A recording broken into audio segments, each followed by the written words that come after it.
জামাত ইসলাম বাংলাদেশে বিএনপির সঙ্গে ভোট করে 8-10টা সিট পেয়েছে, একা ভোট জন করেছে 3টে সিট পেয়েছে। যত আস্ফলন করে বেড়েছে, লাফিয়ে বেড়েছে, কুদতে বেড়েছে, কইছে এবার আমরা ক্ষমতায় যাবো, বিএনপি বিরোধী দল হবে। ভুয়া কথাবার্তা।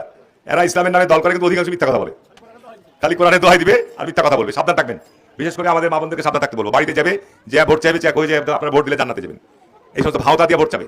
জামাত শিবিরের বিরুদ্ধে কথা বলা ছাড়া কর্মসূচি আছে বলে তাদের মনে হয় না। আমার আছে। শিবিরের বিরুদ্ধে কথা বলবে হচ্ছে ছাত্রদল, এটাই হচ্ছে তাদের প্রধান কর্মসূচি। জামাতের বিরুদ্ধে কথা বলবে তারা হচ্ছে বিএনপি, এটাই হচ্ছে তাদের প্রধান কর্মসূচি। জনগণের সামনে একটা মাইক নিয়ে যখন কথা বলে, ভাই আপনি কল্যাণের কথা বলেন, জনগণের জন্য কি করবেন ওই কথা বলেন। আপনি সেটা না কইরা কিভাবে জামাত থেকে তাদেরকে ফিরানো যায় সেই কথা বলেন, তাহলে তো আপনি এটা মানে একটা দায় দেওয়ার রাজনীতি বা মিথ্যার রাজনীতি করতেছেন। এটা কোনো ধরনের রাজনীতি হয়? আপনি যেন কথা বলেন, এই যে কথাটা জামাতের ব্যক্তিরা বলে তাদেরকে ভোট দিলে জান্নাতে যাবেন, জান্নাতে টিকিট দাও, এটা কি এত সহজ? কোন ব্যক্তিরা বলছে? এটা প্রমাণটা আপনি দিলেন না। আপনি তো মুখে টাস করে বইলা দিলেন। তো এইটা